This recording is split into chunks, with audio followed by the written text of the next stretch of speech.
Class 11 political science chapter 3 election and representation. जो इससे पहले वाला चैप्टर 2 था उसमें हमने देखे थे राइट्स इन इंडियन कॉन्स्टिट्यूशन, और आज हम देखेंगे कि जो रिप्रेजेंटेटिव जो सिटीजन्स है वो इलेक्ट करते हैं वो इलेक्शन प्रोसेस क्या है, और साथ ही साथ में वो जो रिप्रेजेंटेटिव्स इलेक्ट करते हैं उनका इलेक्ट करने का वगैरह जो तरीका है वो सब क्या है।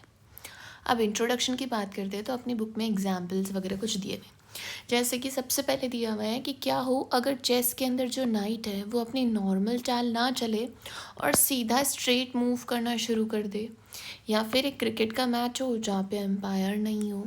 तो देखो इन दोनों ही चीज़ों में क्या होगा, जो आउटकम होने वाला है फाइनल वो चेंज हो जाएगा। क्यों? क्योंकि अगर हम कोई से भी अगर रूल्स को चेंज करते हैं ना किसी भी स्पोर्ट के अंदर, तो क्या होता है आउटकम भी चेंज हो जाता है।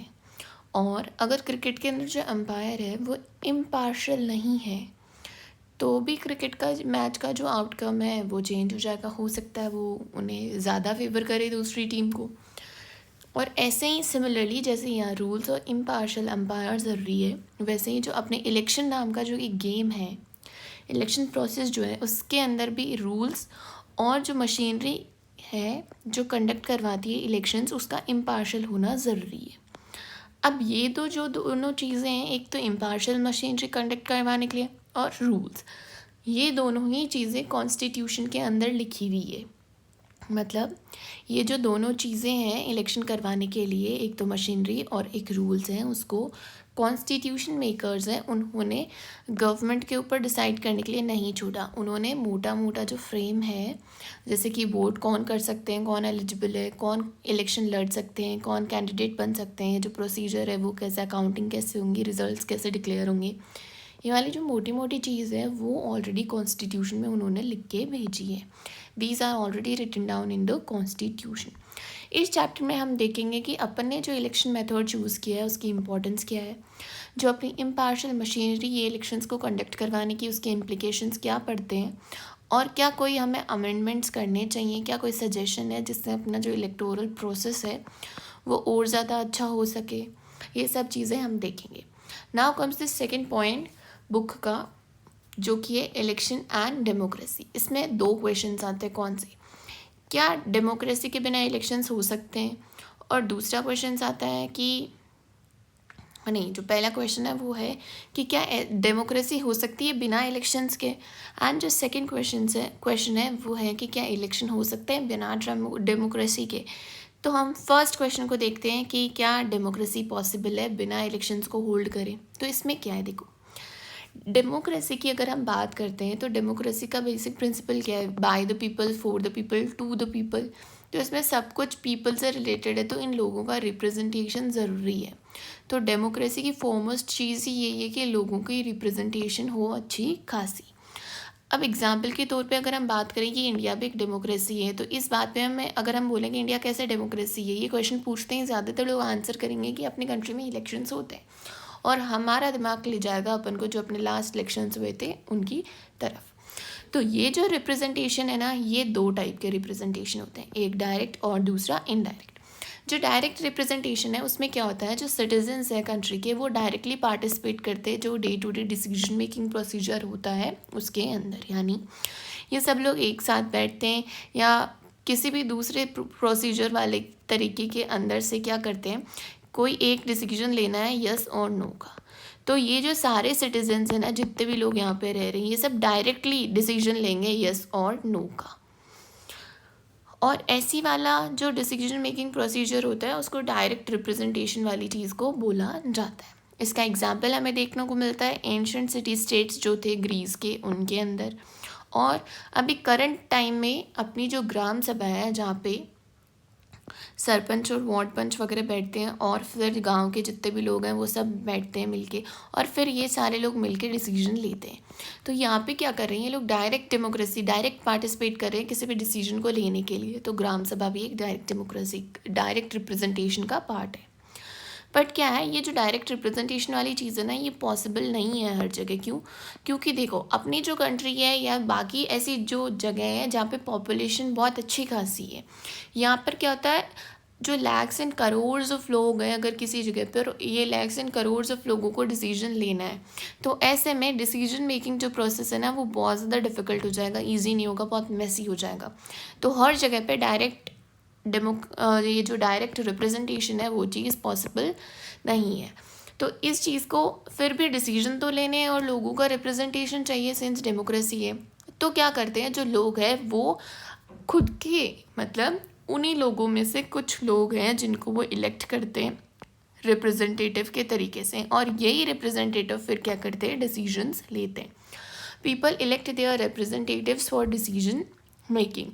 अब ये वाला जो प्रोसेस है ना, जहाँ वो डिसीजन मेकिंग के लिए रिप्रेजेंटेटिव्स को इलेक्ट करते हैं, जहाँ पे वो डायरेक्ट खुद नहीं जाके उनके बदले में जो रिप्रेजेंटेटिव्स हैं वो डिसीजन बनाते हैं, उसको हम लोग बोलते हैं इनडायरेक्ट डिसीजन मेकिंग या indirect representation, where decision is made by the representatives. अब क्या होता है, अब इन्होंने रिप्रेजेंटेटिव्स चूज़ कर लिए, तो सिटीजन्स का रोल, जैसे ही इन्होंने रिप्रेजेंटेटिव्स चूज़ किए वैसे ही जो सिटीजन्स हैं उनका रोल क्या हो जाएगा, लिमिटेड हो जाएगा। क्यों, कौन से वाली जगह पर, डिसीजन मेकिंग वाली जगह पर। क्यों, क्योंकि इन्होंने क्या किया है, रिप्रेजेंटेटिव्स इलेक्ट कर लिए हैं जो कि अब कंट्री को गवर्न करेंगे और एडमिनिस्टर करेंगे इन सिटीजन्स के बिहाफ पर।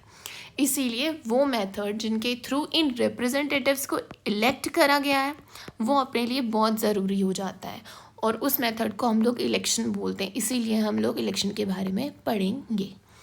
Now comes this second question, जो कि है कि क्या इलेक्शंस हो सकते हैं बिना डेमोक्रेसी के? Can we hold elections without having democracy?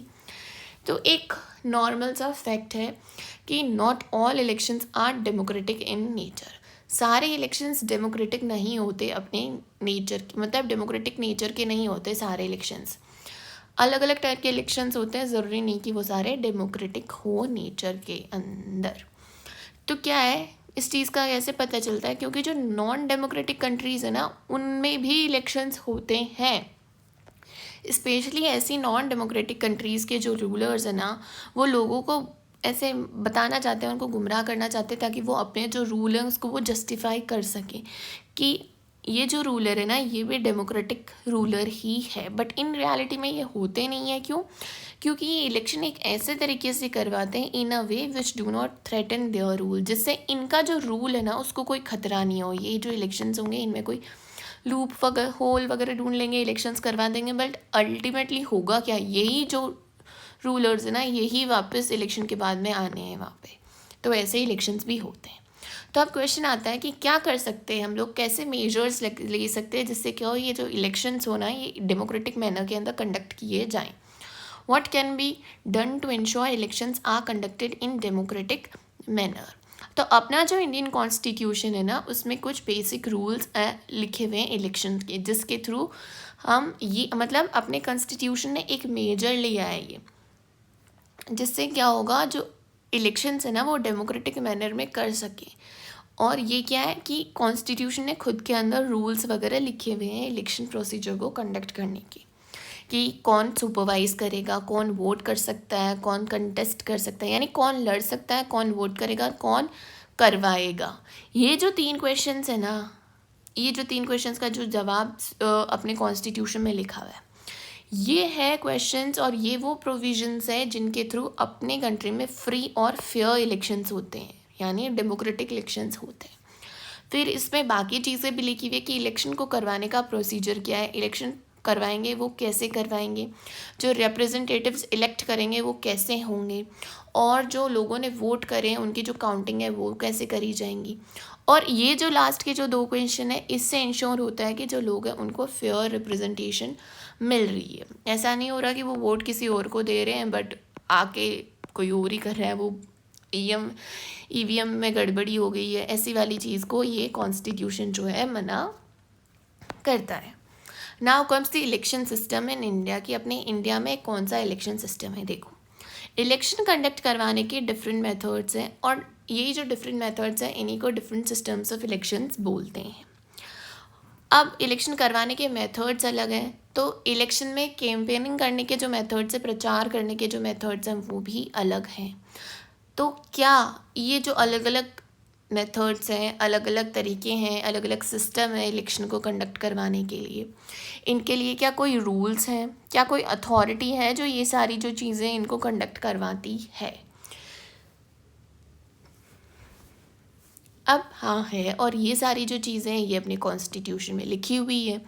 अब एक चीज़ है ना, नॉर्मली ऐसे अपने दिमाग में आएगी कि ये तो बहुत बेसिक सी चीज़ है ना, इसको कॉन्स्टिट्यूशन में लिखने की ज़रूरत ही क्या थी? लाइक ऑब्वियस नहीं है ये लोग जाएंगे वोट करेंगे, जिसको सबसे ज़्यादा वोट मिलेंगे वो कैंडिडेट जीत जाएगा। तो क्या ये ऑब्वियस नहीं है इतना? Isn't it obvious that people will go and vote and the candidate with the highest vote wins?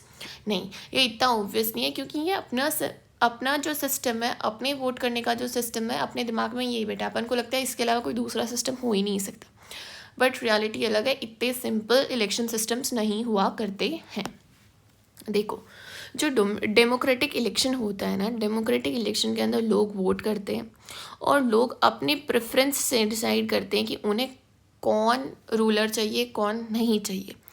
और इन लोगों की प्रेफरेंस के ऊपर जो बेस्ड डिसाइड होती है ये चीज़ कि इलेक्शन जीतेगा कौन। बट ये जो प्रेफरेंस डिसाइड करने का तरीका जो है और जो वोट करने का तरीका है, इनके अलग अलग वे हैं।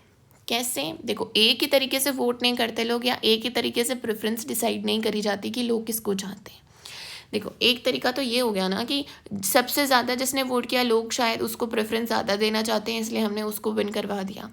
अब ऐसे में एक और दूसरा सिस्टम है जिसके बारे में अपन बाद में पढ़ेंगे, जिसमें ये जो प्रेफरेंस है ना कि लोग किसको ज़्यादा प्रेफरेंस देते हैं, वो दूसरे तरीके से कैलकुलेट किया जाए। और दूसरे तरीके में ये वाला इंसान नहीं आके कोई दूसरा इंसान आए यहाँ पर कि हाँ इस इंसान को लोग चाहते हैं। तो क्या होता है, ये जो डिफरेंट तरीके हैं ना जहाँ से लोग वोट करते हैं और उन वोट को जिस तरीक़ों से काउंट किया जाता है, जैसे उनकी प्रेफरेंस डिसाइड करी जाती है, इन तरीक़ों की वजह से क्या है, जो रिज़ल्ट है वो चेंज हो जाता है। जैसे कि चैप्टर के शुरुआत में देखा था, these different ways change the final result. जैसे कि ये कुछ वेज़ हैं, मतलब अलग अलग टाइप के वेज़ हैं, उनमें से कुछ वेज़ ऐसे हैं जो कि बड़ी पार्टीज़ को ज़्यादा प्रेफर करते हैं, उनको ज़्यादा फेवर देते हैं। कुछ ऐसे हैं जो स्मॉलर पार्टीज़ को, कुछ मेजॉरिटी को ज़्यादा फेवर देते हैं, और कुछ ऐसे हैं जो माइनॉरिटी को प्रोटेक्ट करते हैं। तो अलग अलग वे होते हैं इलेक्शन सिस्टम के। उन अलग अलग वे से क्या होता है, फाइनल रिजल्ट है वो चेंज हो सकता है। तो उसमें से हम एक वे पढ़ेंगे जो कि है first past the post system. क्या? First past the post system. देखो, अपने जो लोकसभा इलेक्शंस हुए थे 1984 के, ये एक एग्जाम्पल है, वो देखना। इसमें क्या हुआ, कांग्रेस जब पावर में आई, कांग्रेस केम टू पावर, तो कांग्रेस के पास में कितनी सीटें थी अपनी लोकसभा में? टोटल उस टाइम पे 543 सीट्स थी। मतलब इतनी सीट्स थी जिनके ऊपर इलेक्शन हुआ था। तो ये जो सीट्स थी 543 सीट्स जिन पे इलेक्शन हुआ था, इनमें से कांग्रेस को मिल गई थी 415 सीट्स, यानी ऑलमोस्ट 80% सीट्स जो थी वो कांग्रेस के पास में थी। मतलब जो कांग्रेस थी, कांग्रेस वन 4/5 सीट्स, यानी कि हर 5 सीट में, हर 5 अगर सीटों की बात करें ना हम लोग, तो उन हर 5 सीटों के अंदर से 4 सीटें जो है वो किसके पास में थी? कांग्रेस के पास में। तो क्या इससे हम ये चीज़ बता सकते हैं कि इंडिया में जो हर 5 लोगों में 4 लोगों ने कांग्रेस को वोट किया था? जैसे ये 5 लोग हो गए, तो ये जो 5 लोग हैं इनमें से क्या हर 4 लोगों ने कांग्रेस को वोट किया था? नहीं, ये वाली बात नहीं है यहाँ पर। क्यों? क्योंकि भले ही कांग्रेस को 80% सीट्स मिल गई थी, बट कांग्रेस को टोटल जो वोट्स मिले थे, वो टोटल जो वोट्स थे, यानी जितने लोगों ने वोट किया था, उनमें से सिर्फ 48% लोगों ने ही कांग्रेस को वोट किया था। तो फिर कांग्रेस को 80% सीट्स कैसे मिली? कांग्रेस को 48% सीट्स मिलनी चाहिए थी। पर ये जो चीज़ है ना, ये इतनी सिंपल नहीं है। तो पार्टी ने कैसे मैनेज किया कि उसको 80% सीट्स मिल गई, वही चीज़ हम लोग यहाँ पे देखेंगे। क्यों? क्योंकि इंडिया में लोकसभा इलेक्शंस के लिए कौन सा इलेक्शन मेथड फॉलो किया जाता है? The first past the post system. अब इस सिस्टम में क्या है वो चीज़ देखेंगे। देखो, इलेक्शन सिस्टम जो अपन फॉलो करते हैं ना, the election system we follow, उसमें क्या है, पूरी जो कंट्री है एक, देखो ये एक पूरी कंट्री हो गई, ओके। इस पूरी कंट्री को क्या करते हैं, entire country is divided into 543 constituencies. इस कंट्री को हमने पॉपुलेशन पे बेस्ड 543 कॉन्स्टिट्यूएंसीज में बांट दिया। देखो कॉन्स्टिट्यूएंसी क्या होती है, ये कॉन्स्टिट्यूएंसी है, मतलब हर कॉन्स्टिट्यूएंसी में क्या होता है, बराबर लोग होते हैं। ये जो एक पर्टिकुलर रीजन है, ये जो एक पर्टिकुलर ब्लॉक है, इसको हम एक कॉन्स्टिट्यूएंसी मानते हैं। इसमें से एक जना इलेक्ट होके आएगा और वो फिर जाएगा पार्लियामेंट के अंदर और वहाँ पे उसकी एक सीट होगी। तो हर कॉन्स्टिट्यूएंसी की एक सीट होती है जहाँ से लोग इलेक्ट होके आते हैं, और हर कॉन्स्टिट्यूएंसी में एक जना है वो इलेक्ट होता है। तो कंट्री को 543 कॉन्स्टिट्यूएंसीज में बांट देते हैं, और हर कॉन्स्टिट्यूएंसी में each constituency elects one representative. तो ये जो 543 कॉन्स्टिट्यूएंसीज हैं, इन 543 कॉन्स्टिट्यूएंसीज में हर कॉन्स्टिट्यूएंसी जो है उसको एक रिप्रेजेंटेटिव इलेक्ट करना है। तो टोटल कितने रिप्रेजेंटेटिव्स इलेक्ट होंगे, 543। अब क्या है, candidate with the highest number of votes get elected. वो कैंडिडेट जिसको एक कॉन्स्टिट्यूएंसी के अंदर, जैसे 5 कैंडिडेट हैं, ये खड़े हुए थे, इनमें से इन पांचों में से जिसके पास में सबसे ज़्यादा वोट है, फॉर एग्जांपल इसके पास में सबसे ज़्यादा वोट है, तो ये जीत जाएगा। अब इसमें ज़रूरी नहीं है कि इसके पास में 50% से ज़्यादा वोट हो, क्योंकि मेजॉरिटी तो तभी आएगी ना जब 50% से ज़्यादा वोट होंगे, तब जाके ये जीतेगा। बट ऐसा नहीं है, अगर इसके पास में 5% वोट है, इसके पास में 7% वोट है, इसके पास में 25% वोट है, और फिर इसके पास 24 और इसके पास 23 है, तो क्या होगा, इसके पास में ओनली 25% लोग ही हैं जो चाहते हैं कि ये जो है रिप्रेजेंटेटिव बने। बट सिंस इसके पास में सबसे ज़्यादा वोट्स हैं, तो ये क्या हो जाएगा, विनर घोषित किया जाएगा। अब क्या है, whoever has more votes वो जीत जाता है, दैट विन्स। पर इसका मतलब ये नहीं है, मतलब whoever has more votes, जो जिसके पास में सबसे ज़्यादा वोट्स है ना, वो जीत जाता है। और यहाँ पर ये चीज़ की ज़रूरत नहीं है कि मेजॉरिटी ऑफ वोट्स चाहिए, यानी जिसके पास में ज़्यादा वोट्स है वो जीत गया। यहाँ पर 50 + 1% वाली जो मेजॉरिटी ऑफ वोट्स वाला जो सिस्टम है, उसकी ज़रूरत नहीं है, जिसके पास ज़्यादा है वो जीत गया। यानी वो कैंडिडेट जो कि सबसे आगे हैं, देखो एक रेस मानते हैं, एक इलेक्शन की रेस है ये फाइनल लाइन है, और यहाँ पे बहुत सारे कैंडिडेट्स हैं ना, वो दौड़ रहे हैं। उनमें से एक कैंडिडेट, चलो ये वाला है, ये क्या करता है, सबसे पहले यहाँ पर पहुँच जाता है। तो ये सिंस सबसे पहले पहुँच गया, बाकी सब के सब इससे पीछे रह गए जब आगे रेस हुई तब, और ये आगे पहुँच गया। तो सिंस इसने सबसे पहले क्रॉस किया ना, ये सबसे आगे हैं, तो इसी को हम बोलते हैं क्या, the first past the post system. मतलब पहले जिसने ये जो पोस्ट थी उसको सबसे पहले पास कर दिया, आगे बढ़ गया वो उससे। Candidate who is ahead of others and crosses the winning post first of all wins the election. और ये जो first past the post system है, इसी को हम लोग प्लूरलिटी सिस्टम भी बोलते हैं। तो क्या है, इसमें क्या है, जो विनिंग कैंडिडेट है ना, उसको कई बार क्या है 50% से भी बहुत कम वोट्स मिलते हैं, मतलब मेजॉरिटी ऑफ वोट्स की ज़रूरत नहीं है। और जब बहुत सारे इलेक्शंस, मतलब बहुत एक इलेक्शन को लड़ने के लिए बहुत सारे कैंडिडेट्स हो, बहुत सारी पार्टीज़ हो, तो नॉर्मली क्या है, वोट्स होंगे वो डिस्ट्रीब्यूट हो जाएंगे। जो विनिंग कैंडिडेट होगा उसको 50% वोट से कम ही मिलेंगे।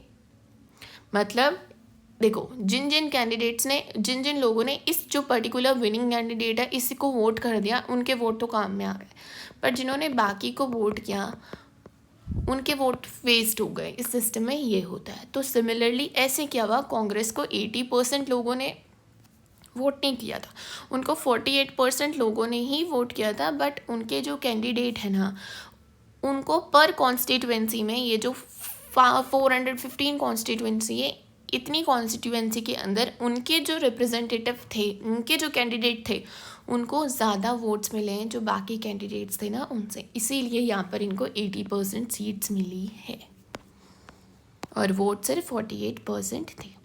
अब हम दूसरा सिस्टम देखेंगे, वो है प्रोपोर्शनल रिप्रेजेंटेशन सिस्टम। एक कंट्री का एग्जाम्पल लेके देखते हैं। अभी हमने इंडिया का एग्जाम्पल लेके देखा था, अब हम एग्जाम्पल लेके देखें इज़राइल का। जो इज़राइल है उसमें क्या होता है, जैसे एक बार वोट्स काउंट हो जाते हैं ना, कि कितने कैंडिडेट्स हैं उनको कितने वोट्स मिले हैं, जैसे इसको 25 वोट्स मिले हैं, इसको 40 मिले हैं, इसको 2 वोट ही मिले हैं, और इसको 18 मिले हैं, इसको 27 मिले हैं। तो क्या होगा, जैसे ही वोट्स काउंट हो गए कि किसको कितने मिले हैं, वोट्स काउंट हो गए, फिर क्या होता है, जो पार्टी है, पर पार्टी क्या होता है, वोट काउंट हो गए, फिर क्या हुआ, एक पार्टी है, उस पार्टी को कितने वोट्स मिले वो यहाँ पर हमने काउंट कर लिया। अब काउंट करने के बाद में क्या होता है, ये जो पार्टी ना उसको उतनी सीट्स मिलेंगी जितनी की उसको वोट्स मिले हैं। मतलब जैसे टोटल 100 सीट्स हैं, अगर 100 सीट्स हैं और हम लोग 100% 100 सीट, ये जो इनका पार्लियामेंट वगैरह जो है वो हो गया, ओके। और इसमें इतनी सीटें हैं, कितनी 100 सीट्स हैं यहाँ पर, और टोटल वोट्स को हम लोग मानते हैं कि टोटल वोट्स भी 100 ही थे।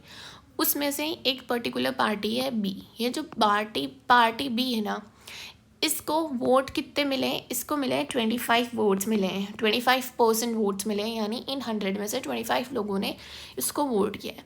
तो ये जो 100 सीट्स है ना यहाँ पर पार्लियामेंट में, तो इस पार्टी बी वाले को कितनी सीट्स मिलेगी, इसमें 25। मतलब इजराइल में क्या होता है, वो जो लोग हैं पार्टी है, उन पार्टी को उतनी सीट्स मिलती हैं जितने कि उनको वोट्स मिलते हैं, यानी party gets seats allotted in proportion to the votes, जितने वोट्स मिले हैं उतनी सीट्स मिलेंगी आपको। जैसे इस पार्टी को 25% वोट्स मिले हैं तो इसको 25 सीट्स मिलेंगी, इसको 40% वोट्स मिले हैं तो इसको 40 सीट्स मिल जाएंगी। So in proportion to the votes यहाँ पे पार्टीज़ को उतनी ही सीट्स मिलती है। यहाँ पर क्या होता है, each party fills the quota by picking that many nominees from the preference list. देखो यहाँ पे इलेक्शन की शुरुआत में क्या होता है, ये पार्टी है, उस पार्टी ने क्या, वो पार्टी क्या करती है, अपनी लिस्ट ऑफ कैंडिडेट्स लोगों के सामने बता देती कि हमारे कैंडिडेट्स इतने सारे होने वाले हैं। पर कॉन्स्टिट्यूएंसी कौन सा कैंडिडेट है ऐसा कुछ नहीं होता है। फाइनली जब वोट काउंट होके आता है और पता चलता है कि इनको 25% वोट्स मिले हैं, तो क्या होता है, उन वोट्स के अकॉर्डिंग ये जो पार्टी है, ये जो नॉमिनी वाली लिस्ट थी, इनमें से 25 लोगों को सिलेक्ट करती हैं और उस पार्लियामेंट में इन 25 लोगों को भेज देती है। ये जो प्रेफरेंस लिस्ट थी ना, ये इलेक्शन के पहले दी जाती है लोगों को। Now the party get same proportion of seats as its proportion of votes. तो आई होप आपको प्रोपोर्शनल रिप्रेजेंटेशन समझ में आया होगा इतना। अब प्रोपोर्शनल रिप्रेजेंटेशन है, ये भी दो टाइप का होता है। एक जो इजराइल और नीदरलैंड्स में होता है, जो अभी हमने देखा था, जहाँ पूरी कंट्री जो है उसको सिंगल कॉन्स्टिट्यूएंसी के रूप में ही माना जाता है, और यहाँ पे seats are allocated as per the votes in the national election. और दूसरा एग्जाम्पल ये है अर्जेंटीना और पोर्तुगल का।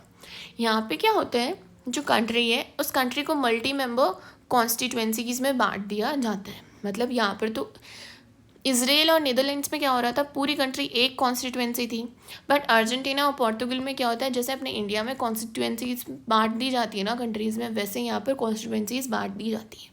पर कॉन्स्टिट्यूएंसी एक ही मेंबर होगा ऐसा कुछ नहीं है, एक कॉन्स्टिट्यूएंसी में मल्टी मेंबर होंगे इनके, ओके। और इसमें भी जो लोग हैं वो पार्टी को ही वोट कर रहे होते हैं, वो उन कैंडिडेट्स को वोट नहीं कर रहे होते हैं। क्यों? क्योंकि ये क्या करेंगे, उसके अंदर कितने सारे नॉमिनी हैं उसकी लिस्ट जारी कर देंगे, फिर जितने % शेयर मिले हैं इसको, जैसे इस कॉन्स्टिट्यूएंसी में 100% वोट्स थे, ओके, और इन 100% वोट्स के अंदर से, और यहाँ पे इस कॉन्स्टिट्यूएंसी में कितने मेंबर्स इलेक्ट होके जाने थे, इसमें जाने थे, चलो 5 सीटें हैं इस कॉन्स्टिट्यूएंसी की मान लेते। तो जो इनकी एक पार्टी है, पार्टी ए, उस पार्टी ए को सीट्स मिलती है कितनी, उस पार्टी ए को सीट्स मिलती है कितनी, मान ले 40% सीट्स मिलती हैं पार्टी ए को। तो क्या होगा, ये जो प्रेफरेंस लिस्ट है इसमें से 5 मेंबर इलेक्ट होने थे, यानी 40% के हिसाब से देखें तो इनको प्रोपोर्शन में कितनी सीट्स मिलनी चाहिए, 2 सीट मिलेंगी। तो ये इनकी जितनी 5 मेंबर की जो नॉमिनी वाली जो लिस्ट थी, इसमें से पार्टी ये कोई से भी 2 लोग जो पार्टी को सही लगते हैं उनको इलेक्ट करके भेज देगी। तो ये सिस्टम फॉलो होता है अर्जेंटीना एंड पोर्तुगल में। Each party prepares the list of candidates depending on how many have to be elected. अब ये जो दोनों मेथड है, ये इजराइल नीदरलैंड्स वाला और अर्जेंटीना पोर्तुगल वाला, इन दोनों मेथड्स में क्या होता है, जो वोटर्स होते हैं ना, उनकी जो प्रेफरेंस है वो पार्टी के लिए होती है, ना कि जो कैंडिडेट है उसके लिए। यहाँ पर अपन या तो अपने इंडिया में क्या होता है, या तो अपन कैंडिडेट को वोट करते हैं, या हमें ये पार्टी अच्छी लगती है तो हम पार्टी के लिए वोट कर देते हैं। हम किसी के लिए भी वोट कर सकते हैं, कैंडिडेट भी हमें पता है कि अपने में कौन सा कैंडिडेट चूज़ होने वाला है। बट वहाँ पर कैंडिडेट वाला सिस्टम नहीं है, वहाँ पर लोग पार्टी को ही वोट देते हैं, फिर पार्टी अपने मन से जो लिस्ट है उसमें से कोई कैंडिडेट को भेज देती है चूज़ करके। And seats are distributed as per the share of votes. India में भी प्रोपोर्शनल रिप्रेजेंटेशन को माना गया है as a system of election, अपने भी काम में आता है, बट एक लिमिटेड स्केल के अंदर हम लोग इस टाइप के इन काम में लेते हैं। इसको प्रोपोर्शनल रिप्रेजेंटेशन को अपन लोग काम में लेते हैं इनडायरेक्ट इलेक्शंस के लिए। और वो इनडायरेक्ट इलेक्शंस कौन से होते हैं? प्रेसिडेंट का इलेक्शन, वाइस प्रेसिडेंट का इलेक्शन, राज्यसभा का इलेक्शन, विधान परिषद का इलेक्शन। मतलब अपन जो प्रोपोर्शनल रिप्रेजेंटेशन इंडिया में काम में लेते हैं वो डायरेक्ट इलेक्शन के लिए नहीं लिया जाता है, वो काम में लिया जाता है इनडायरेक्ट इलेक्शन के लिए। कौन से के लिए? President, vice president, Rajya Sabha and विधानसभा। तो जो इंडिया है, इंडिया ने FPTP वाला जो first past the post system है उसको क्यों चूज़ किया? Why did it not adopt the proportional representation system? क्यों नहीं अडॉप्ट किया इसको, और क्यों ही FPTP first past the post system को चूज़ किया? तो उसके हम कुछ रीजंस देखेंगे। देखो, प्रोपोर्शनल रिप्रेजेंटेशन वाला जो सिस्टम है ना वो कॉम्प्लिकेटेड है। बुक में आपको दिया गया हुआ है कि जो राज्यसभा है, राज्यसभा के लिए जो मेंबर्स इलेक्ट होते हैं पर स्टेट, उसको कैसे इलेक्ट करते हैं। उसको सिंपली मैं बताती हूँ क्या होता है। जैसे हर स्टेट की कुछ कंफर्म सीट्स होती है कि इतनी सीट्स उनकी पॉपुलेशन के अकॉर्डिंग राज्यसभा में जानी चाहिए, तो इसी के अकॉर्डिंग क्या है इनकी जाती है किसमें? राज्यसभा में सीट्स। अब ये पर्टिकुलर एक स्टेट है, इसमें से 4 लोग जाने हैं, मान लिए कि राज्यसभा में इसकी पॉपुलेशन के अकॉर्डिंग 4 लोग जाने, तो इसकी जो स्टेट लेजिस्लेटिव असेंबली होगी ना उसमें होंगे प्रोपोर्शनल रिप्रेजेंटेटिव मेथड से कुछ इलेक्शन, इनडायरेक्ट इलेक्शन। उसमें क्या होगा, जो लोग हैं, जो MLA हैं, वो क्या करेंगे, ऐसे लिस्ट दी हुई होगी 1 2 3 4 करके, तो ये जो चारों है ना इनको वो देंगे कि इनके आगे वो नाम लिख देंगे कि किसको ये फर्स्ट प्रेफरेंस दे रहे हैं, किसको सेकंड दे रहे हैं, किसको थर्ड दे रहे हैं, ऐसे करके।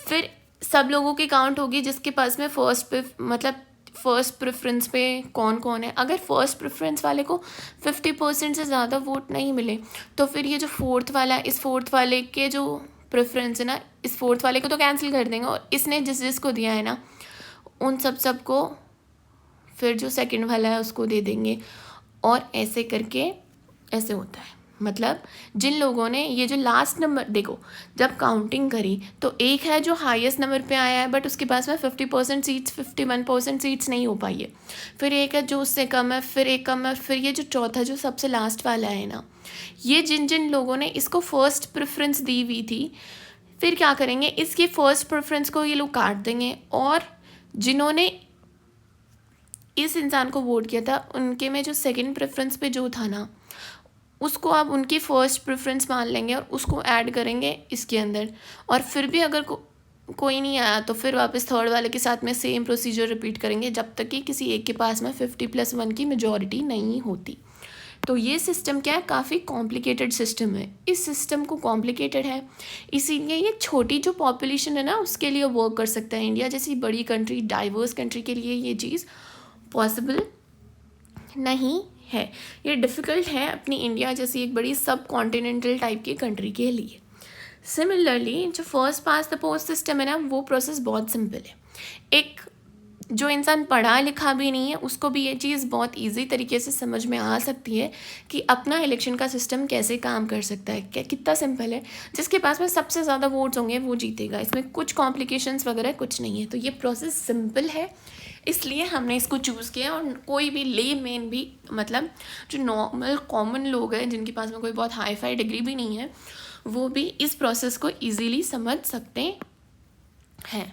और अपना जो first past the post system है वो क्लियर चॉइस देता है लोगों को, मतलब या तो आप पार्टी को चूज़ करो या कैंडिडेट को चूज़ करो, आप जिसको चूज़ करना है उसको चूज़ कर सकते हो। सिंपली चूज़ अ पार्टी और कैंडिडेट दे लाइक, मतलब इतनी सारी पार्टीज़ हैं, इन पार्टीज़ के सबके अपने अपने कैंडिडेट है, इनको पता है कि आगे जाके इनके कॉन्स्टिट्यूशन में जो काम है वो यही जो इंसान है वो करवाने वाला है, ये इसको अकाउंटेबल होल्ड कर सकते हैं।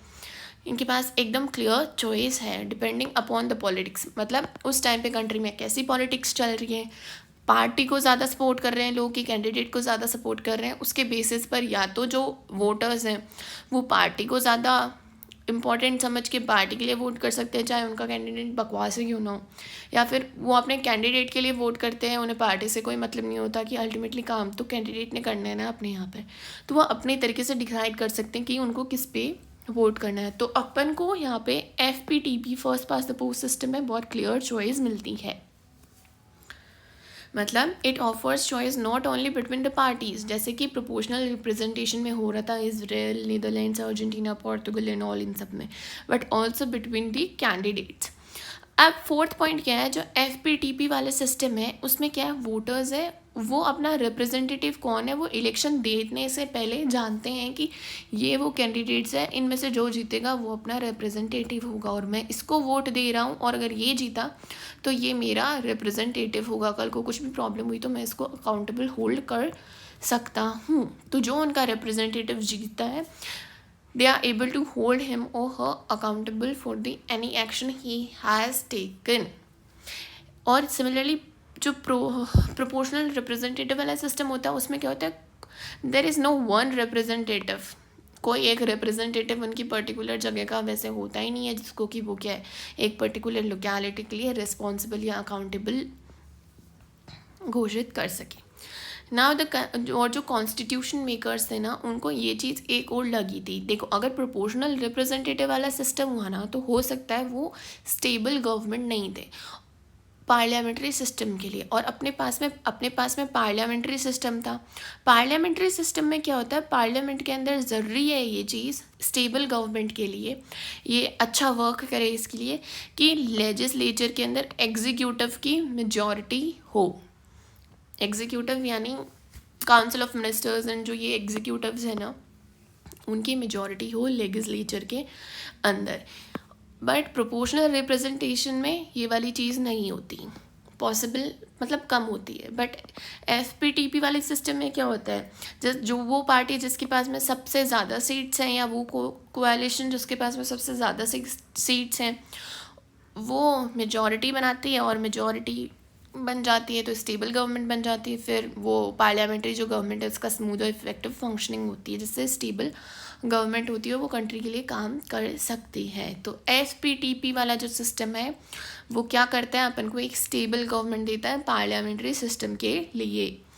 अब जो FPTP सिस्टम है ना वो क्या करता है, वो लोगों को encourage करता है कि अलग अलग समाज के अलग अलग जाति के जो लोग हैं वो इकट्ठे हों और फिर इसको ये जो कैंडिडेट है ना इसको जिताएं। पर जो प्रोपोर्शनल रिप्रेजेंटेटिव वाला सिस्टम ना उसमें क्या होता है, उसमें ऐसे तो है नहीं कि कौन जीतेगा, जितने % वोट्स मिले आपकी पार्टी को उतनी % आपको सीटें मिल जाएंगे। तो हो सकता है कि अगर वो वाला सिस्टम होता तो अपने जो ये ग्रुप्स हैं वो कभी साथ में आते ही नहीं, वो अपने अलग अलग पार्टी को जो उनकी खुद की कम्युनिटी, रिलीजन, कास्ट की जो कम्युनिटी है, जो पार्टी है उसी को वो लोग वोट देते। तो FPTP वाला जो सिस्टम है ना इससे कम्युनल हार्मनी भी इनहेंस होती है। अब इंडिया के अंदर जो first past the post system है ना वो कैसा है, देखो नॉर्मली हमें देखने को मिलता है कि FPTP जो सिस्टम है वो रिजल्ट करता है 2 पार्टी वाले सिस्टम के अंदर रिजल्ट कर जाता है। मतलब यहाँ पर क्या होता है, अल्टरनेटिवली ये जो 2 पार्टीज़ हैं होती हैं, या तो लोग इस पार्टी को वापस जिता देंगे या इस पार्टी को नहीं जिताएंगे, दूसरी वाली आ जाएंगी, या तो ये, इन दोनों में से कोई एक ही आनी। तो अल्टरनेटिवली ये लोग पावर शेयर कर लेते हैं अपना। पर इंडिया में थोड़ा डिफरेंट है। कैसे, देखो इंडिपेंडेंस के बाद में शुरुआत के अंदर तो सिर्फ एक ही पार्टी का डोमिनेंस था और बाकी कुछ छोटी मोटी पार्टीज़ थी, बट डोमिनेंट पार्टी, बड़ी पार्टी जो थी वो एक ही पार्टी का डोमिनेंस था, ये जीते आ रही थी। बट 1989 के बाद में क्या हुआ, कोalitions बनने लगे। यहाँ पे क्या हुआ, एक पार्टी के साथ में बाकी पार्टीज मिलके एक कोalition बनाने लगी और फिर ये लोग सरकार बनाएंगी, मल्टी पार्टी कोalition बन गया। तो इस कोalition से क्या हुआ, rise of coalition made it possible for smaller parties to enter competition. अब क्या हुआ, जो ये छोटी मोटी जो स्मॉलर पार्टीज थी ना वो भी कॉम्पिटिशन में आ सकती है इलेक्शन वाले के अंदर। अब सिर्फ 2 बड़ी पार्टीज ही काम नहीं करेगी। पर अपने कुछ इंडिया के कुछ ऐसे स्टेट्स भी हैं जहाँ पे ये जो अपना FPTP सिस्टम है ना ये 2 पार्टी सिस्टम के लायक काम करता है, जहाँ या तो कांग्रेस या BJP, इसके अलावा कोई दूसरी पार्टी आ ही नहीं पाती है। जैसे राजस्थान का एग्जाम्पल ले लेते हैं, एक साल बीजेपी आती है, एक साल कांग्रेस, एक साल बीजेपी, एक साल कांग्रेस, यही चलता आ रहा है पिछले 20-25 सालों से। अब हम देखेंगे कॉन्स्टिट्यूएंसी में रिजर्वेशन। देखो एफपीटीपी वाला जो सिस्टम है वो बोलता है कि कॉन्स्टिट्यूशन में जिस कॉन्स्टिट्यूएंसी है एक, उसमें जिसके पास में सबसे ज़्यादा वोट है ना, that will be declared winner. But क्या होगा, ये जो छोटे सेक्शंस ऑफ सोसाइटी हैं, जो स्मॉलर सेक्शंस हैं लोगों के, जैसे एक पर्टिकुलर कम्युनिटी है या एक पर्टिकुलर कास्ट है या वो हरिजन लोग हैं, तो उनको क्या होगा, वो कम है सोसाइटी में, तो वो कम है, छोटे हैं, तो क्या होगा, उनका जो कैंडिडेट है ना, उस कैंडिडेट को हाईएस्ट वोट नहीं मिल पाएगा। तो उससे क्या होगा, उनके लिए एक डिसएडवांटेज की बात आ जाएगी कि उनका कैंडिडेट तो फिर कभी जीत ही नहीं पाएगा। तो उनको ये डिसएडवांटेज ना हो, इसके लिए ये ज़रूरी है कि अपन क्या करें, कोई ऐसा सिस्टम लेकर आए जहाँ पे इनका कैंडिडेट भी जीत सके, जहाँ इनका रिप्रेजेंटेटिव भी आगे जाके इनको रिप्रेजेंट कर सके पार्लियामेंट के अंदर। और इंडिया जैसी सोसाइटी के अंदर ऐसा रिजर्वेशन वाला सिस्टम बहुत ज़रूरी हो जाता है, क्योंकि अपन ने पास्ट में हिस्ट्री के अंदर कास्ट बेस्ड डिस्क्रिमिनेशंस देखे हैं, छुआछूत वाली चीज़ अपने देखी है, बहुत सारी चीज़ हमने देखी है। इसलिए इंडिया में ज़रूरी है कि हम ये रिजर्वेशन वाली जो चीज़ है उसको लाएं, और जो डिसएडवांटेज हो सकता है एफपीटीपी वाला सिस्टम जिन लोगों के लिए, उनके लिए ना हो। देखो जो डोमिनेंट सोशल ग्रुप्स और कास्ट है वो हर जगह पे जीत सकती है, दे कैन विन एवरीवेयर। और जो ऑप्रेस्ड क्लास है, जो डिप्रेस्ड क्लास है, that will be represented not very well, वो अंडर रिप्रेजेंटेड ही रहेगी हर टाइम ही। तो that's why we need to provide fair and just representation of the oppressed class. But अपन को इनके लिए भी फेयर रिप्रेजेंटेशन वाला सिस्टम करना है, इसके लिए अपन को रिजर्वेशन देने की ज़रूरत पड़ती है। अब देखो, या तो हम इनके लिए सेपरेट इलेक्टोरेट्स बना सकते हैं जैसे कि ब्रिटिश गवर्नमेंट ने बनाए थे, या फिर हम लोग इनको रिजर्वेशन दे सकते हैं। अब हम दोनों को देखेंगे। देखो सेपरेट इलेक्टोरेट क्या था, ब्रिटिशर्स का आइडिया था, इट वाज ब्रिटिश आइडिया। इसमें क्या था कि एक पर्टिकुलर कैंडिडेट है, to elect a candidate from particular community, किसी भी पर्टिकुलर कम्युनिटी में से अगर किसी कैंडिडेट को इलेक्ट करना है तो क्या होगा, उस कॉन्स्टिट्यूएंसी में, देखो ऐसे बोल दिया कि ये जो कॉन्स्टिट्यूएंसी है ना, इसमें से ये जो कैंडिडेट है ना, इसी को वोट कर सकते हैं। मतलब इस कॉन्स्टिट्यूएंसी के अंदर क्या होगा, ये एक पर्टिकुलर कम्युनिटी है ए, तो इस ए कम्युनिटी का कोई इंसान है वो जीत सकता है। बट इसमें क्या है, इसको वोट भी सिर्फ वही लोग देंगे जो कि इस ए कम्युनिटी के लोग हैं, बाकी जो दूसरी कम्युनिटी के लोग हैं वो इसको वोट भी नहीं दे सकते। तो ये था सेपरेट इलेक्टोरेट वाला सिस्टम, जहाँ क्या था, to elect a candidate from particular community, only the members of that community are eligible to vote. But ऐसा नहीं है, इससे क्या होगा, अपने देखा था डिसहार्मनी बढ़ती है, इंडिया और पाकिस्तान बनते हैं। नाउ रिजर्वेशन वाला सिस्टम आता है, उससे क्या है, सोसाइटी में जितने भी अडल्ट मेंबर्स हैं, मतलब जो एलिजिबल है वोट करने के लिए अडल्ट मेंबर्स, वो सब के सब वोट कर सकते हैं, they all are eligible to vote. But candidate will be from a particular community, but candidate है वो एक पर्टिकुलर कम्युनिटी में होगा। जैसे इस कॉन्स्टिट्यूएंसी में हमने बोल दिया कि यहाँ से जो एससी लोग हैं, उन एससी लोगों में से किसी एक को अपन कैंडिडेट, मतलब ये जो कॉन्स्टिट्यूएंसी है ना, इसमें रिजर्वेशन है एससी का, तो इसका जो ये रिप्रेजेंटेटिव होगा वो एससी कैटेगरी के ही बहुत सारे कैंडिडेट्स आएंगे, उनमें से ही किसी एक को हम चूज़ करेंगे। यहाँ पे जो ये कैंडिडेट है ना, ये किसी दूसरी कैटेगरी का नहीं हो सकता, बट इनके लिए वोट हर कैटेगरी के लोग कर सकते हैं। तो खड़ा वही होगा जिसके लिए सीट रिजर्व्ड है, बट वोट सभी कर सकते हैं। कैसे, मतलब इसकी ज़रूरत वगैरह क्यों है, देखो वो ज़रूरत वगैरह क्यों है अपन ने और देखी थी, बट इसकी एक और चीज़ हम देखते हैं कि एक ग्रुप है वो पूरी कंट्री में फैला हुआ है, ऑल्दो एक पर्टिकुलर कॉन्स्टिट्यूएंसी में उसके नंबर इतने नहीं है कि उसको विक्ट्री मिल सके, बट अगर पूरी कंट्री को हम देखें, पूरी कंट्री के लोगों को, पूरी कंट्री में जो उस कम्युनिटी के लोग हैं उन सबको मिला के देखें ना, तो वो एक अच्छा खासा एक ग्रुप बनता है। तो वो अच्छा खासा ग्रुप बनता है तो उसको एक अच्छे खासे रिप्रेजेंटेशन की ज़रूरत है।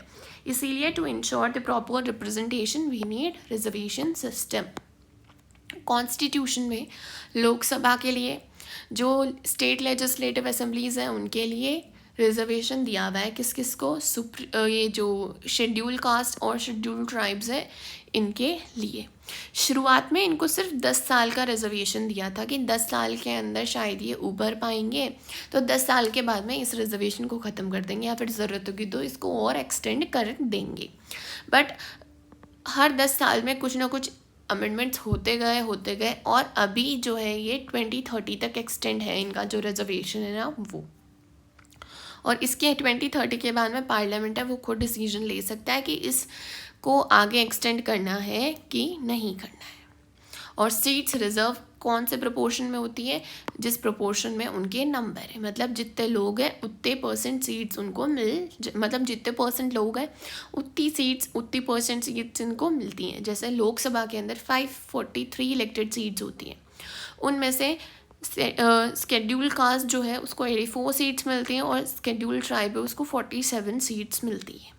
कौन सी कॉन्स्टिट्यूएंसी है जिसमें रिजर्वेशन रखा जाएगा, इस चीज़ को डिसाइड कौन करता है, इसको डिसाइड करता है डीलिमिटेशन कमीशन। यह भी मतलब ये भी कॉन्स्टिट्यूशन के अंदर लिखा हुआ है कि एक डीलिमिटेशन कमीशन नाम की एक इंडिपेंडेंट बॉडी होगी जो कि हर 10 साल में बनाई जाएगी और वो क्या करेगी, कॉन्स्टिट्यूएंसी डिसाइड करेगी। वो कॉन्स्टिट्यूएंसी की बाउंड्रीज वगैरह हैं वो सारी चीज़ें वो डिसाइड करेगी कि रिजर्वेशन कौन से में रखना है कौन से में नहीं रखना।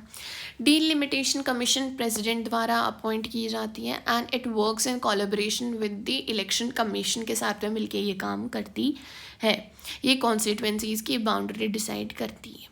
Kota of reserved constituency is fixed, और ये रिजर्व्ड कॉन्स्टिट्यूएंसी का कोटा भी फिक्स करा जाता है। और किसके बेसिस पे फिक्स करती है कि वो जो पर्टिकुलर स्टेट है उस पर्टिकुलर स्टेट में कितनी प्रपोर्शन के अंदर जो लोग हैं वो SC ST के लोग हैं। और जैसे 20% लोग हैं, मान लेते हैं कि 20% लोग हैं एक जैसे स्टेट B के अंदर 20% लोग हैं और जो SC ST में हो और स्टेट C में 15% लोग हैं और इन दोनों में से 100 सीट्स आनी है। तो इन 100 सीट्स में से 20 सीट्स उनकी होगी किसकी, SC और ST की, और इधर 100 सीट्स में से 15 सीट्स उनकी होगी किनकी, SC और ST की। तो इनके प्रोपोर्शन पे बेस्ड रिजर्वेशन होता है। बाउंड्रीज डिसाइड करने के बाद में डिसाइड किया जाता है कि वो जो कॉन्स्टिट्यूएंसी है ना उस कॉन्स्टिट्यूएंसी में पॉपुलेशन का कॉम्पोजिशन कैसा है। अगर वहाँ पे हाईएस्ट प्रोपोर्शन है, मतलब जितने भी लोग रह रहे हैं उनमें से सबसे ज़्यादा लोग वहाँ पर ST कैटेगरी के हैं या SC कैटेगरी की हैं, तो वहाँ पर इनको रिजर्वेशन मिलता है उसके अंदर उस कॉन्स्टिट्यूएंसी में ST का। सिमिलरली SC के अंदर क्या होता है, एक तो प्रोपोर्शन ऑफ पॉपुलेशन देखी जाती है और देखी जाती है कि कितने डिफरेंट स्टेट्स के अंदर ये डिफरेंट एक स्टेट है उसके कितने डिफरेंट रीजन्स के अंदर है। अगर ये यहाँ पर मान लिया कि यहाँ पर ज़्यादा है बट कुछ लोग यहाँ पर भी तो रह रहे हैं ना, तो कुछ सीट्स यहाँ पर दी जाएगी और कुछ सीट्स यहाँ पर दी जाएंगी। ऐसे डीलिमिटेशन कमीशन डिसाइड करती है कि रिजर्वेशन कहाँ पे दिया जाना है। और ऐसे में जो कॉन्स्टिट्यूएंसीज़ हैं रिजर्वेशन वाली वो कई बार रोटेट भी करी दी जाती है। जैसे इस बार ये वाली होगी ना रिजर्व, तो नेक्स्ट टाइम इस वाली को रिजर्व्ड मानेंगी। अपना जो नारी शक्ति वंदन अधिनियम है 2023 का, उसके अकॉर्डिंग जो अब इंडियन विमेन है उनको भी 1/3 सीट्स को रिजर्व करके दिया जाएगा विमेन के लिए भी। देखो जो अर्बन और रूरल लोकल बॉडीज़ है जैसे म्यूनिसिपैलिटीज़ हो गई और ग्राम सभा ग्राम पंचायत एंड हो गए, वहाँ पे वुमेन को 1/3 सीट्स का रिजर्वेशन मिलता है बट लोकसभा विधानसभा वगैरह में नहीं मिलता था।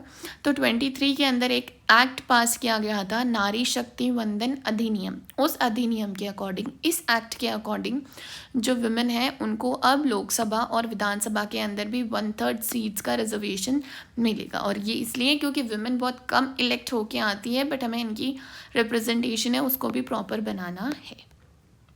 फ्री और फेयर इलेक्शंस बनाने के लिए जो क्या क्या चीज़ें होती है, देखो जो इलेक्शन सिस्टम है ना उसका टेस्ट तभी होगा, मतलब वो सच्चा है ये हमें तभी पता चलेगा जब उसका जो प्रोसेस है ना वो फ्री और फेयर हो। वहाँ पे कोई पैसे दे के रिश्वत दे के काम नहीं करवा रहे हो, लोगों के मन में जिसको चूज़ करना है लोग उसको चूज़ कर रहे हैं। और अगर हमें डेमोक्रेसी को ऑन रियलिटी ऑन ग्राउंड दिखाना है या देखना है तो हमें क्या करना है, जो इलेक्शन सिस्टम है ना अपना, उसको इम्पार्शियल और ट्रांसपेरेंट बनाना होगा, तभी हम बोल सकते हैं कि हाँ डेमोक्रेसी अपने अच्छे से इंश्योर्ड है। देखो, universal franchise and right to contest. अब क्वेश्चन आता है कि who are the voters and who can contest the election. सबसे पहले देखेंगे कि वोटर्स कौन है। देखो, डेमोक्रेटिक इलेक्शंस जो होते हैं वहाँ पे क्या होता है, ये बहुत बेसिक सी चीज़ है कि वहाँ पर बोला जाता है कि जितने भी अडल्ट मेंबर्स हैं ना, वो सारे के सारे एलिजिबल हैं वोट करने के लिए। और इसी चीज़ को बोला जाता है क्या, universal adult franchise. All adult in democratic elections where all adult members must be eligible to vote is known as universal adult franchisee. अब क्या होता है, पीपल हैड, पुराने ज़माने क्या, अभी तो हम सबको मिल गए ऐसे, लेकिन पहले क्या हुआ, सबको नहीं मिल रहे थे, या तो कुछ फिक्स्ड इनकम पे बेस्ड मिल रहे थे, या पर्टिकुलर जेंडर को या पर्टिकुलर कास्ट को मिल रहे थे। इसलिए लोगों ने काफ़ी अच्छे खासे बैटल्स लड़े हैं ताकि उनको मिले। इवन वुमेन को तो बहुत लेट जाके ऐसे जो राइट्स हैं वो मिल पाए हैं। बट इंडियन कॉन्स्टिट्यूशन के जो मेकर्स थे उन्होंने ही यूनिवर्सल अडल्ट फ्रेंचाइजी को अडॉप्ट किया था। 1989 से पहले 21 ईयर्स के जिन्होंने कंप्लीट कर लिया वो लोग वोट कर सकते थे। बाद में अमेंडमेंट हुआ और इस एज को 18 ईयर्स बना दिया गया। ये जो अपना यूनिवर्सल अडल्ट फ्रेंचाइजी वाला सिस्टम है ना, ये इंश्योर करता है क्या, इक्वालिटी और नॉन डिस्क्रिमिनेशन। मैनी पीपल, जो बहुत सारे लोग हैं ना, they have right to vote for everyone irrespective of education. इसको सही नहीं समझते, मतलब बहुत सारे ऐसे लोग हैं जो कि इस बात को सही नहीं मानते कि हमने सबको वोट करने का अधिकार दे दिया बिना किसी एजुकेशन क्वालिफिकेशन के। बट अपने जो कॉन्स्टिट्यूशन मेकर्स थे ना, उनको विश्वास था लोगों के ऊपर, उनकी एबिलिटी के ऊपर, कि वो लोग जानते हैं कि उनकी सोसाइटी, उनकी कंट्री, उनकी कॉन्स्टिट्यूंसी है, उसके लिए क्या अच्छा है। They can decide what was good. अब सिमिलरली कि इलेक्शन वोट कौन कर सकता है वो पता है, तो इलेक्शन लड़ कौन सकता है वो चीज़ देखेंगे। तो सारे सिटीजन्स है, सब वोट कर सकते हैं। All citizens can stand to contest the elections and become representatives. They are some minimum age requirements. कुछ मिनिमम एज रिक्वायरमेंट्स होती है, जैसे लोकसभा में 25 ईयर्स चाहिए, आप 25 की ओर बोल रहे हो कि मुझे इलेक्शन लड़ना है, तो ऐसे नहीं। कुछ क्वालिफिकेशंस हैं, बाकी लड़ने की कुछ क्वालिफिकेशंस तो है इलेक्शन लड़ने की, लेकिन ऐसा नहीं है कि आपको बिना किसी वजह नहीं लड़ने दिया जा रहा है या आपके पास में कोई इम्पार्शलिटी हो रही है। सबको कंटेस्ट करने का, इलेक्शन को कंटेस्ट करने का राइट है, सबको राइट है कि वो रिप्रेजेंटेटिव्स बन सके। लेकिन हर पोस्ट के लिए कुछ क्वालिफिकेशंस हैं जो आपको पार करके जानी होगी। जैसे लोकसभा में एज है वो 25 ईयर्स की होनी चाहिए। और कुछ दूसरे रेस्ट्रिक्शंस भी है, जैसे किसी को 2 साल या 2 साल से ज़्यादा की इम्प्रिजनमेंट हुई है, मतलब वो जेल गया है, तो वो अब आगे जाके कभी भी इलेक्शन नहीं लड़ सकता। याद है राहुल गांधी को लाइक ऐसे 2 साल की जेल वगैरह वाला जो सिस्टम हो गया था एक बार, मतलब उसने जो मोदी सर ने, मैं उसको डिफेम किया था, फिर उस पर केस हो गया था एंड ऐसे करके उसको 2 साल की जेल वगैरह कुछ हो रही थी। वो 2 साल की क्यों हो रही थी, क्यों, क्योंकि वो डिस्क्वालीफाई हो सकता था ना। अगर उसको हो जाती, उसने 2 साल बिता लिए होते जेल में, तो आगे जाके फिर वो कभी इलेक्शन नहीं लड़ पाता। लेकिन ऐसे कोई रेस्ट्रिक्शंस नहीं है अपने, जैसे कि इनकम से रिलेटेड, एजुकेशन से, क्लास या जेंडर से रिलेटेड। इलेक्शन सिस्टम सबके लिए ओपन है। अब हम जो इंडिपेंडेंट, इतनी देर रूल्स की बात कर ली, अब हम देखेंगे उस इंडिपेंडेंट मशीनरी की जो कि इलेक्शंस कंडक्ट करवाती है, और वो है अपनी इंडिपेंडेंट इलेक्शन कमीशन। इसको क्रिएट इसलिए किया गया था ताकि ये जो इलेक्शंस है उनको सुपरवाइज और कंडक्ट कर सके। एंड ये एक एफर्ट था जो अपना इलेक्शन प्रोसेस है उसको फ्री और फेयर बनाने का। अपने कॉन्स्टिट्यूशन के आर्टिकल 324(1) के अंदर लिखा हुआ है कि सुपरिंटेंडेंस के लिए, डायरेक्शन और कंट्रोल के लिए, किस किस का सुपरिंटेंडेंस, डायरेक्शन और कंट्रोल, इलेक्टोरल रोल्स का प्रिपरेशन और इलेक्शन के कंडक्ट करने, मतलब इलेक्टोरल रोल्स जो बने हैं उनको बनाने के लिए और इलेक्शन को कंडक्ट करवाने के लिए सुपरिंटेंडेंस, डायरेक्शन और कंट्रोल, इन तीनों कामों के लिए बनाई गई है किसको, इलेक्शन कमीशन को। और इलेक्शन किस किस चीज़ के करवाती है अपनी इलेक्शन कमीशन, पार्लियामेंट के, स्टेट लेजिस्लेटिव असेंबलीज के, प्रेसिडेंट के और वाइस प्रेसिडेंट के। और ये जो इलेक्शन कमीशन है इसका डिसिसिव रोल रहता है हर उस चीज़ में जो कि जिसका कि इलेक्शन से कुछ लेना देना हो।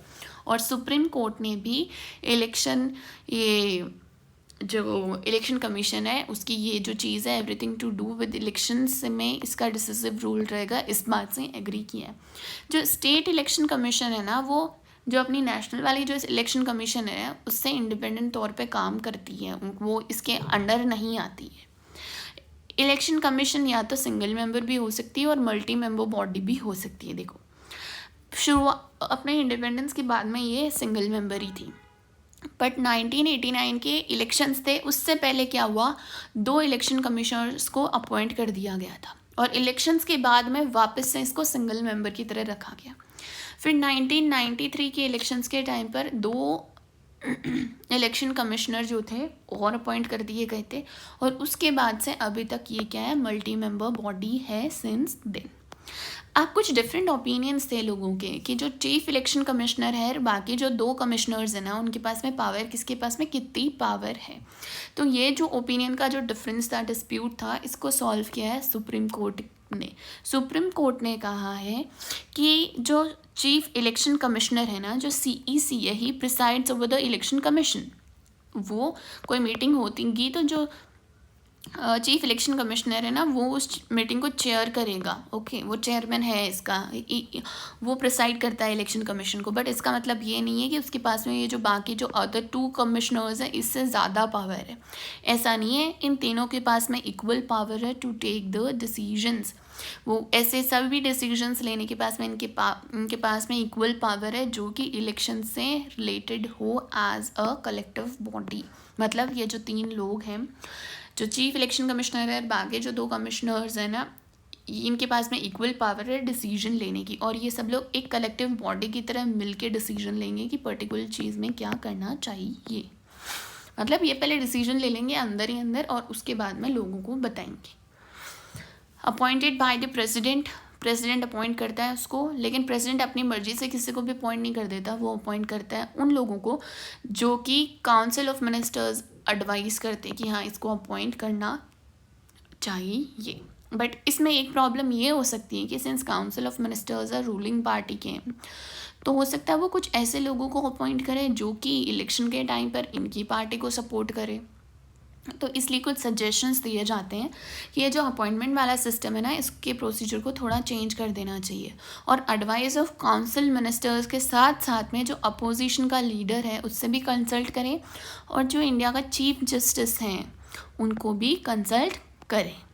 कॉन्स्टिट्यूशन ये चीज़ अश्योर करता है कि सिंस इस बॉडी को इंडिपेंडेंटली काम करना है और ये अपने जो डिसीजंस हैं ये इंडिपेंडेंटली ले पाएँ, इसके लिए कॉन्स्टिट्यूशन इंश्योर करता है कि जितने टर्म के लिए इनको अपॉइंट किया गया है ना, उतने टेन्योर की इनको सिक्योरिटी दी जाए कि आपको कोई बिना मतलब यहाँ से रिमूव नहीं कर सकता। इनको या तो अपॉइंट किया जाता है 6 साल के लिए फॉर 6 ईयर्स, या फिर वो कंटिन्यू करते हैं जब तक कि वो 65 साल के नहीं हो जाते। 65 साल के बाद ये इसमें काम नहीं कर सकते। हाँ, कुछ केसेस में क्या होते हैं, वो प्रेसिडेंट के द्वारा by president they can be removed even before the completion of their tenure complete, मतलब इन 6 साल से पहले भी इनको रिमूव कर दिया जा सकता है प्रेसिडेंट के थ्रू। लेकिन कब, एक स्पेशल कंडीशन में, जब पार्लियामेंट के जो दोनों हाउस है ना वो बोले और ये एक रेजोल्यूशन पास करें। कब, किसमें, जिसमें स्पेशल मेजॉरिटी हो, एक स्पेशल मेजॉरिटी वाला रेजोल्यूशन पास करे जब दोनों हाउस पार्लियामेंट की यानी राज्यसभा भी और लोकसभा भी। और ये स्पेशल मेजॉरिटी वाली चीज़ इसलिए रखी गई है ताकि जो रूलिंग पार्टी है ना वो अपनी मर्जी से रिमूव नहीं कर पाए। Election commission can be removed by the, जो बाकी 2 इलेक्शन कमिश्नर्स हैं ना उनको प्रेसिडेंट रिमूव कर सकता है। नाउ ये जो इलेक्शन कमीशन है इसका फंक्शन क्या है, देखो इसके फंक्शन है, सबसे पहले तो जो वोटर लिस्ट है, इलेक्टोरल रोल है, उसको बनाना, उसके प्रिपरेशन और उसके सुपरविजन का काम है, उसको अपडेट करना।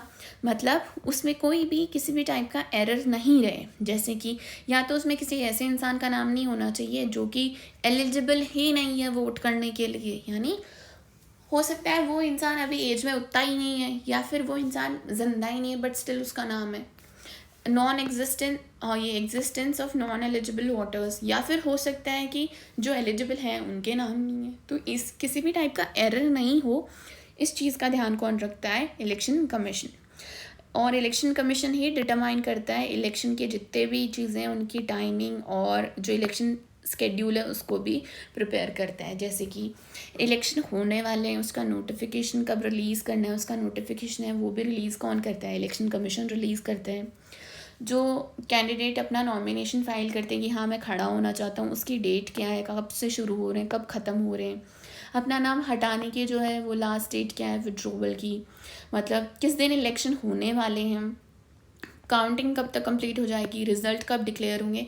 ये सारी की सारी जो चीज़ें हैं ये कौन डिटरमाइन करता है? Election commission. और इलेक्शन को, जो इलेक्शन प्रोसेस है अपना, उसको फ्री और फेयर बनाने के लिए, ट्रांसपेरेंट और अच्छा बनाने के लिए इलेक्शन कमीशन कुछ अपने डिसीजंस भी लेता है। जैसे कि अगर उसे पता चला है कि इलेक्शन होना पॉसिबल नहीं है या फिर कुछ गड़बड़ी हुई है, तो या तो वो पोस्टपोन कर सकता है या कैंसिल कर सकता है, किसी छोटे से रीजन में भी या पूरी कंट्री के अंदर भी कर सकता है। Moral code of conduct implement करता है ये पार्टीज़ के ऊपर, मतलब पार्टीज़ को कुछ लिस्ट देता है और बोलता है कि इन ये जो पॉइंट्स हैं इनके अगेंस्ट जाके आप कुछ काम नहीं करोगे। और या अगर इनको पता चल गया कि कहीं पे गड़बड़ हुई है लेकिन इलेक्शन तो हो गए, कहीं पे चीटिंग वगैरह ऐसा कुछ हुआ है, तो ऐसे केसेस में ये वापस इलेक्शन भी करवा सकते हैं और वापस रिकाउंटिंग भी करवा सकते हैं। और इलेक्शन कमीशन जो पार्टीज़ हैं उनको उनके सिंबल भी प्रोवाइड करती है। जो इलेक्शन कमीशन है ना, उसका जो स्टाफ है वो बहुत कम है, बट स्टिल इलेक्शंस करवाने के लिए, इतना बड़ा प्रोसेस को कंप्लीट करने के लिए स्टाफ की तो ज़रूरत पड़ेगी। तो इलेक्शन को कंप्लीट या कंडक्ट करवाने के लिए इलेक्शन कमीशन हेल्प लेता है किसकी? एडमिनिस्ट्रेटिव मशीनरी की। आपने सुना होगा इलेक्शन के टाइम पे जो टीचर्स वगैरह होते हैं गवर्नमेंट स्कूल के, या बाकी जो लोग होते हैं वो इलेक्शन ड्यूटी के अंदर जाते हैं। वो इसलिए जाते हैं क्योंकि वो एडमिनिस्ट्रेटिव मशीनरी और इन सब का पार्ट है, और फिर ये वाली जो चीज़ें हैं वो इलेक्शन के टाइम पर आ जाती है किसके अंडर? इलेक्शन कमीशन के अंदर। जैसे ही इलेक्शन शुरू होते हैं ना, वंस द इलेक्शन बिगिंस, जो इलेक्शन कमीशन है ना उसका कंट्रोल हो जाता है एडमिनिस्ट्रेशन पे। ऐसा नहीं कि पूरा ही कंट्रोल हो गया हर मैटर में या वो इंटरवीन करें, ऐसा नहीं, सिर्फ उस मैटर में हो जाता है इनका कंट्रोल एडमिनिस्ट्रेशन के ऊपर, जो कि क्या है? इलेक्शन से रिलेटेड हो, इलेक्शन ड्यूटी से रिलेटेड जो भी चीज़ें हैं ना एडमिनिस्ट्रेशन की, उन सब से के ऊपर इलेक्शन कमीशन का कंट्रोल हो जाता है। वो किसी को ट्रांसफ़र कर सकती है, ट्रांसफ़र रोक सकती है, किसी के अगेंस्ट एक्शन भी ले सकती है अगर उसे पता चलता है कि इस पर्टिकुलर इंसान ने पार्शलिटी की है, नॉन पार्टीसन मैनर के अंदर इसने एक्ट नहीं किया है। तो ये अब एक इंडिपेंडेंट अथॉरिटी पहले भी थी, बट ये अभी और ज़्यादा पावरफुल हो गई है। asserted powers to ensure election process and fairness, मतलब ये एक इंडिपेंडेंट अथॉरिटी है जो कि अपने पावर्स को असर्ट करती है, इम्प्लाई करती है, ताकि जो इलेक्शन प्रोसेस है ना उसमें फेयरनेस हो, और जो अपना इलेक्टोरल प्रोसेस है ना उसकी जो ये बात है, उसकी सैंक्टिटी है, उसको मेंटेन कर सके, उसको प्रोटेक्ट कर सके कि हाँ अपना डेमोक्रेटिक इलेक्शंस होते हैं। ये पहले भी इंडिपेंडेंट थी, बट अभी और ज़्यादा इंडिपेंडेंट और असर्टिव हो गई है। क्यों?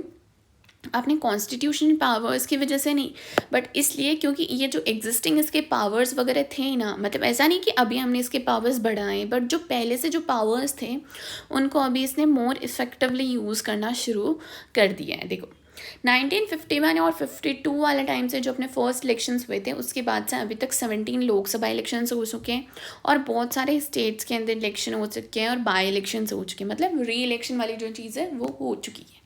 और इन सब के बीच में इस बहुत सारी डिफ़िकल्टीज़ को भी फेस करना पड़ा है, जैसे कि ऐसे एरिया में इलेक्शंस करवाना जो कि मिलिटेंट अफेक्टेड हो, जैसे कि असम, पंजाब, जम्मू एंड कश्मीर, यहाँ पे भी तो इलेक्शंस करवाए हैं ना उन्होंने। यहाँ पे इलेक्शंस करवाना कितना डिफ़िकल्ट काम है। या फिर राजीव गांधी का जब असैसिनेशन हो गया था 1991 के इलेक्शंस के मिड वे के अंदर, तब 1991 के जो इलेक्शंस थे उनको पोस्टपोन भी करना पड़ गया था। 2002 के अंदर गुजरात की असेंबली थी, स्टेट लेजिस्लेटिव असेंबली, वो डिज़ोल्व हो गई थी और वापस री इलेक्शन करवाने थे। तो वापस जब इलेक्शन करवाने थे तो उस टाइम पे क्या हुआ, अचानक से बहुत ज़्यादा वायलेंस वगैरह फैल गया। तो इलेक्शन कमीशन को ऐसे लगा कि अब ऐसे सिचुएशन के अंदर इलेक्शन कंडक्ट करवाना पॉसिबल नहीं है। तो उस टाइम पे इन्होंने पोस्टपोन भी करा था कुछ महीने इलेक्शंस को, और ये जो डिसीजन था ये सुप्रीम कोर्ट ने भी कहा था कि हाँ सही है। अब हमें क्या कुछ इलेक्टोरल रिफॉर्म्स करने चाहिए, मतलब अपना सिस्टम अच्छा है, पर ऐसा तो नहीं है ना कि अपना सिस्टम परफेक्ट है। क्यों? क्योंकि कोई system, no system is perfect, मतलब उसमें हर सिस्टम, कोई भी सिस्टम परफेक्ट नहीं होता, उसमें किसी ना किसी टाइप के छोटे मोटे फ्लॉज वगैरह होंगे ही। जैसे हर इंसान परफेक्ट नहीं होता, वैसे हर सिस्टम भी परफेक्ट नहीं होता। बट डेमोक्रेटिक सोसाइटी, उसको ज़रूरत है कि वो ऐसे मीन्स को सर्च करती जाए जो कि ये जो इलेक्टोरल सिस्टम है, प्रोसेस है, इस सिस्टम को इफ़ेक्टिव बना सकें, फ्री एंड फेयर बना सकें। तो उसको ऐसी खोजें करती रहनी चाहिए। अपने कॉन्स्टिट्यूशन ने कुछ चीज़ें ऐसी इंश्योर करी थी, जैसे कि फ्री एंड फेयर इलेक्शंस हो सके, जैसे कि यूनिवर्सल अडल्ट सफरेज और freedom to contest elections and independent election commission. ये कुछ मेथड्स थे जिससे अपनी जो इलेक्शन सिस्टम है वो क्या हो सके, फेयर हो सके और फ्री एंड फेयर हो सके डेमोक्रेटिक मैनर के अंदर।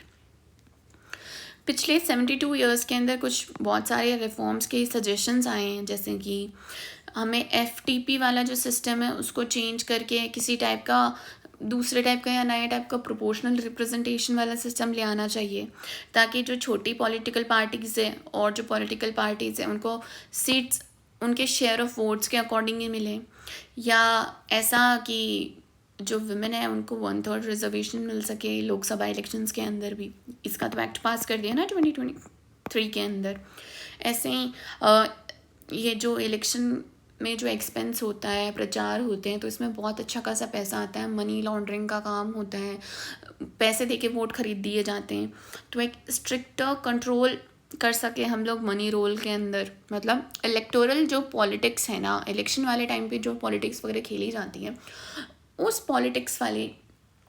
टाइम की जो पॉलिटिक्स है, उस पॉलिटिक्स के अंदर मनी का, पैसे का रोल हम कम कर सके, कंट्रोल कर सकें, इसके स्ट्रिक्ट मेजर्स लेकर आएँ। जैसे कि ये जो इलेक्शन एक्सपेंसेस को हम ऐसी पॉलिसी बनाते हैं कि ये जो इलेक्शन एक्सपेंस है ये गवर्नमेंट फंड के अंदर से ही पे किया जाए।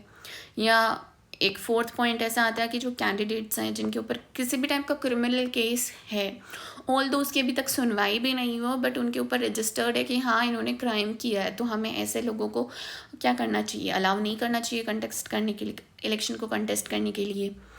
और जो इलेक्शन के टाइम पे जो कैंपेनिंग होती है, प्रचार प्रसार होते हैं, उसके अंदर किसी भी टाइप की कास्ट या रिलीजन से रिलेटेड कोई भी अपील नहीं करनी चाहिए, उस टाइप का कोई भी प्रचार नहीं करना चाहिए, इसके ऊपर बैन लगा देना चाहिए। और जो पार्टीज़ हैं उनकी फंक्शनिंग को भी रेगुलेट वगैरह करना चाहिए, जिससे वो क्या करें, डेमोक्रेटिक और ट्रांसपेरेंट मैनर में काम करें। ऑल्दो एक चीज़ है कि हम चाहे कितने रिफॉर्म्स कर दें, कितने इलेक्टोरल रिफॉर्म्स लेकर आ जाएं, लेकिन जब तक वो जो पार्टीज़ जो इलेक्शन कंटेस्ट कर रही हैं, जब तक वो खुद नहीं चाहेंगी ना, जब तक उनका खुद का ज़मीर नहीं जागेगा, तब तक किसी ना किसी टाइप की तो कोई ना कोई प्रॉब्लम आती ही रहेगी। और इसके अलावा 2 मेजर और है जिसके थ्रू अपन कर सकते हैं, जैसे कि जो लोग हैं वो खुद इतने जागरूक हो जाएं कि वो ऐसे वाली चीज़ों के अंदर इनके बहकावे में वगैरह नहीं आए। जैसे people themselves need to become more vigilant, या फिर ऐसा हो सकता है कि हम लोग कुछ पॉलिटिकल या कुछ वॉलंटरी ऑर्गेनाइजेशंस बना दें, मतलब कुछ ऐसे ऑर्गेनाइजेशंस जो, मतलब लोग कितने हद तक ये पॉलिटिक्स में पार्टिसिपेट कर पाएंगे, उनको खुद का भी तो काम है ना, ये हर टाइम इलेक्शन ही थोड़ी ना देखते रहेंगे। तो हम कुछ ऐसे ऑर्गेनाइजेशंस बनाते हैं, वो ऑर्गेनाइजेशन जो या तो बहुत सारे लोगों ने मिलके खुद ने वॉलंटरीली बनाए हैं, या फिर कोई पॉलिटिकल ऑर्गेनाइजेशन है, ऐसे ऑर्गेनाइजेशंस बनाते हैं जो कि जब इलेक्शन होगा तो वहाँ पे एज अ वॉच डॉग उन इलेक्शंस को अच्छी से मॉनिटर कर सकें कि किसी ने कोई गड़बड़ वगैरह तो नहीं करी है। तो ये सारे तरीके हैं।